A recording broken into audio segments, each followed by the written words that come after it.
Hello दोस्तों, welcome to the Ayurveda planet. आज के लेक्चर में हम एक बहुत इंपॉर्टेंट टॉपिक पर डिस्कशन करने वाले हैं जिसका नाम है क्वेश्चन पेपर ब्लूप्रिंट।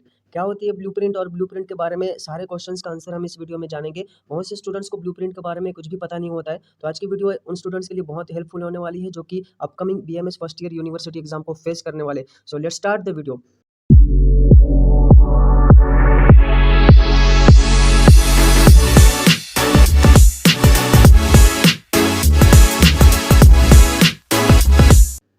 क्या होती है ब्लूप्रिंट? What is blueprint? ये पहला क्वेश्चन है। ब्लूप्रिंट ये क्वेश्चन पेपर का फॉर्मेट होता है जो national commission for Indian system of medicine, जिसे हम एनसीआईएसएम कहते हैं, उसके द्वारा पब्लिश की जाती है।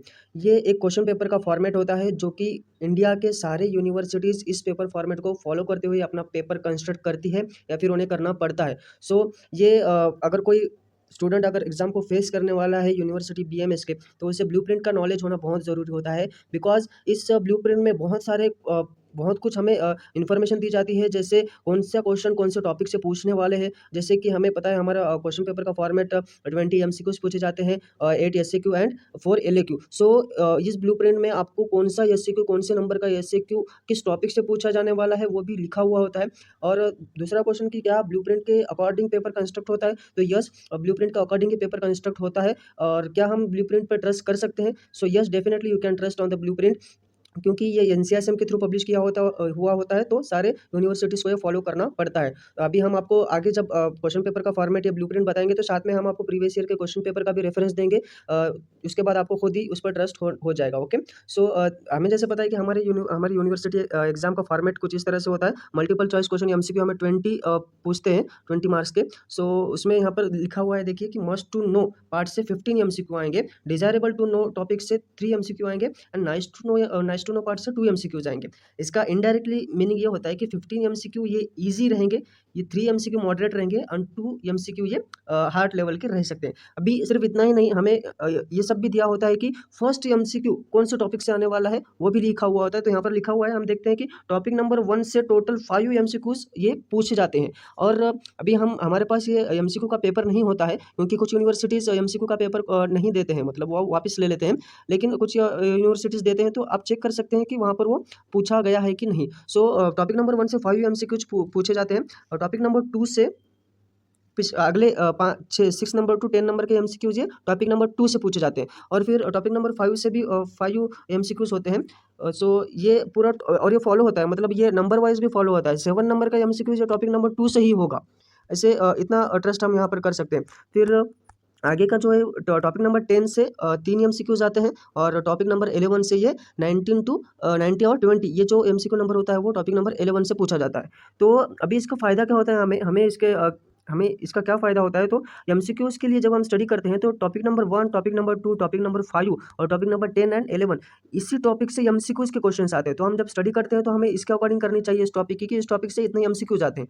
इसके अलावा जो टॉपिक्स पढ़ते हैं हम, तो वो पढ़ते वक्त हमें एमसीक्यू के अकॉर्डिंग नहीं पढ़ना है, क्योंकि उस टॉपिक से एमसीक्यूज नहीं आएंगे। एमसीक्यू सिर्फ कौन से टॉपिक से आएंगे? 1, 2, 5, 10 एंड 11 से। ओके। अभी इंपॉर्टेंट टॉपिक आता है एसएक्यू एंड एलएक्यू का।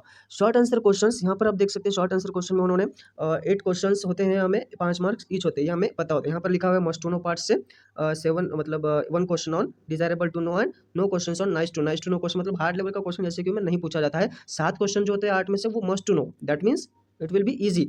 देन 1 क्वेश्चन ये डिजायरेबल टू नो पार्ट से आता है, और नाइस टू नो क्वेश्चन में से एक भी क्वेश्चन नहीं आएगा। अभी आप जी जो आप ब्लूप्रिंट देख रहे हैं, ये किसके ब्लूप्रिंट है? ये हम देख रहे हैं संस्कृत पार्ट 1 इस पेपर की ब्लूप्रिंट देख रहे हैं। सो अभी देखते हैं शॉर्ट आंसर क्वेश्चन एसक्यू का पहला क्वेश्चन यहाँ पर किस टॉपिक से आने वाला है?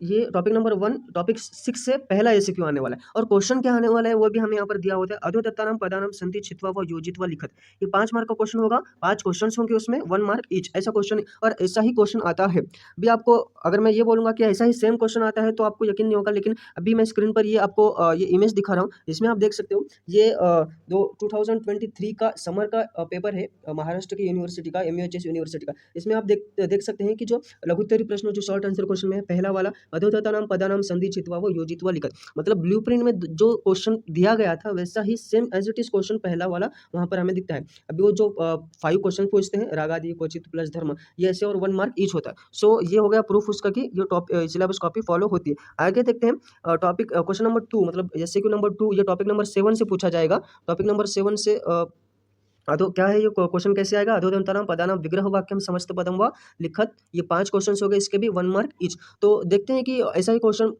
एग्ज़ाम में पूछा गया है क्या प्रीवियस ईयर के, तो ये वाले पेपर में हम देखते हैं फिर से कि देखिए आप जो एमसीक्यू का पेपर है उसमें बी नंबर का क्वेश्चन कौन सा है? अधोदत्तानाम पदानाम विग्रह वाक्यम समस्त पदम व लिखत। तो एज़ इट इज़ क्वेश्चन वहाँ पर पूछा गया है। ये हम प्रूफ के साथ आपको दिखा रहे हैं। सो आपको समझ में आ रहा होगा कि इस ब्लूप्रिंट की वैल्यू कितनी होती है। मतलब क्वेश्चन हम एग्ज़ाम में जाने से पहले ही हमें क्वेश्चंस कौन से नंबर का कौन सा क्वेश्चन आने वाला है ये हमें पता अगर होगा तो definitely it will increase our confidence level in the examination hall. So blueprint का नॉलेज हर एक स्टूडेंट्स को होनी चाहिए। आगे बढ़ते हैं क्वेश्चन नंबर 3 एमसीक्यू का थर्ड क्वेश्चन ये कहाँ से आने वाला है और कैसे आने वाला है यहाँ पर लिखा है टॉपिक नंबर 4 से आएगा और क्या आएगा अधोदत्ते अव्यय पदे रिक्त स्थानम पूरय। ओके यहाँ पे ये अव्यय अव्यय टॉपिक है टॉपिक नंबर 4 जिसके वीडियो लेक्चर्स हमारे चैनल्स पर सारे टॉपिक्स के वीडियो लेवल अवेलेबल है, आप वहाँ से स्टडी कर सकते हैं। तो अव्यय क्या होता है टॉपिक नंबर 4 है, उस पर से 5 क्वेश्चंस 1 मार्क ईच ऐसा ही पैटर्न होगा। देखते हैं इसका भी कि ये भी क्वेश्चन फॉलो हुआ है क्या। सो यहाँ पर देखिए यहाँ पर लिखा हुआ है अधोदत्ते अव्यय पदे रिक्त स्थानम पूरयते, तीसरा क्वेश्चन है ये अव्यय पर है, 3 क्वेश्चन है 5 क्वेश्चन से 1 मार्क ईच और वहाँ पर रिक्त स्थानों पे मतलब ब्लैंक जगह पर हमें सिर्फ वो अव्यय को लिखना है, कौन सा अव्यय कहाँ पर फिट होता है। So as it is blueprint follow होती है, हम आपको प्रूफ के साथ दिखा रहे हैं। सो इसमें कुछ मतलब ऐसे है ही नहीं कि नहीं फॉलो होती है, you can easily trust blueprint और ब्लूप्रिंट के अकॉर्डिंग ही स्टडी करनी चाहिए। आगे देखते हैं क्वेश्चन नंबर 4 ये शब्द रूपानी पे आता है। टॉपिक नंबर 5 उपसर्ग वाक्य शेषेषु योजयत। अभी हम सारा एक टॉपिक नंबर क्वेश्चन नंबर 6 से टॉपिक नंबर 10 और 11 से आ सकता है। टॉपिक नंबर 9 ये धातु रूपानी पर होता है एंड क्वेश्चन नंबर 8 जो होता है वो टॉपिक नंबर 5 और 6 से होता है, जो कि अधोदत्त श्लोक रेखांकित पदानाम कारक कारक इस पर क्वेश्चन नंबर 8 जो होता है एमसीक्यू का वो कारक के ऊपर पूछा जाएगा। अभी देख लेते हैं एक बार और पेपर कि हमें पता है कि डी वाला क्वेश्चन शब्द रूपानी पर आया, यहाँ पर दिया क्वेश्चन नंबर 4। हाँ शब्द रूपानी पर ही क्वेश्चन नंबर 4 आएगा। सो 5वां जो क्वेश्चन है वो उपसर्ग पर ही पूछा गया है और एफ नंबर का क्वेश्चन मतलब 6 नंबर का क्वेश्चन ये अधोदत्त स्व वाक्य मतलब अपने अकॉर्डिंग एक कंस्ट्रक्ट करना होता है वाक्य। सो धातु रूपानी पर ये 7वां क्वेश्चन और 8वां क्वेश्चन ये कारक प्रकरण इस पर ही पूछा गया है। ओके सो हमने प्रूफ के साथ आपको दिखाया है कि एक-एक क्वेश्चन मतलब कौन से टॉपिक से आने वाला है ये हमें पहले ही पता होता है। क्वेश्चन नंबर ये जो एलएक्यू होते हैं हमारे 4 ये भी बताया गया है कि कौन सा एलएक्यू किस टॉपिक्स पर और कैसे आने वाला है। सो यहाँ पर देखते हैं कि कहाँ से आने वाला है topic number question number first topic number 8 and 5 से आएगा, जिसमें होगा उचितम शब्द रूपम विलिख्यम वाक्य योजित, ऐसा क्वेश्चन आएगा। देखते हैं अभी हमारे प्रीवियस ईयर क्वेश्चन पेपर में कि वैसा आया है क्या। तो देखिए उचितम शब्द रूपम विलिख्यम वाक्य योजित, ये एज इट इज क्वेश्चन यहाँ पर आता है। सो हम आपको इंपॉर्टेंस बता रहे हैं ब्लूप्रिंट की, तो होप आपको ये इंपॉर्टेंस उसकी समझ में आ रही होगी और आप बिल्कुल ब्लूप्रिंट का अकॉर्डिंग स्टडी करिए। ब्लूप्रिंट को पहले देखिए कि कौन से नंबर का क्वेश्चन किस टॉपिक से आने वाला है एंड उसके अकॉर्डिंग टॉपिक्स को वेटेज दीजिए एंड स्टडी करिए। क्वेश्चन नंबर 2 ये टॉपिक नंबर 7 से आएगा। क्वेश्चन ऐसे होगा अधोदत्तेषु श्लोकेषु रेखांकितं समस्त पदानां विग्रह वाक्यम समस्त पदं वा समासः नाम्ना सह लिखित। समास के ऊपर ये क्वेश्चन नंबर 2 होगा। ये लेकिन क्वेश्चन नंबर 3 टॉपिक 6 से होगा। क्वेश्चन नंबर 4 ये टॉपिक नंबर 5, 9 और 10 इनमें से किसी पर भी हो सकता है। तो ऐसा लिखा हुआ है यहाँ पर भी हम देखें तो ये all questions on must to know, मतलब सारे क्वेश्चन इजी पूछे जाएंगे। डिजायरेबल टू नो और उस पर नहीं आएगा। डिजायरेबल टू नो और नाइस टू नो में बिल्कुल क्वेश्चन नहीं आएंगे इस पर, सिर्फ मस्ट टू नो मतलब सारे भी क्वेश्चन ये मस्ट टू नो पार्ट से आएंगे। इतनी हेल्प हमें ब्लूप्रिंट के लिए मिलती है। आगे हम सारे वीडियोस सारे सब्जेक्ट्स के ब्लूप्रिंट का वीडियोस हमारे चैनल पर हम अपलोड करने वाले हैं। सो हमारे चैनल को सब्सक्राइब करिए। अगर वीडियो हेल्पफुल लगा हो तो चैनल को सब्सक्राइब भी करिए। हमारे चैनल पर इस सारे संस्कृत के सारे टॉपिक्स के वीडियोस अवेलेबल है। आप जाकर वहाँ पर सारे टॉपिक्स के वीडियो को अच्छे से एक्सप्लेन किया हुआ है, आप जाकर देख सकते हैं। अगर ये वीडियो हेल्पफुल लगा होगा तो हमारे चैनल को सब्सक्राइब करिए। ये पीडीएफ आपको हमारे टेलीग्राम चैनल पर हम अवेलेबल करा के देंगे, तो डिस्क्रिप्शन में टेलीग्राम चैनल की लिंक दी हुई है, तो उस पर जाकर चैनल को ज्वाइन करिए और पीडीएफ वहाँ पर अवेलेबल है। सो होप आपको वीडियो हेल्पफुल होगा। So thank you so much.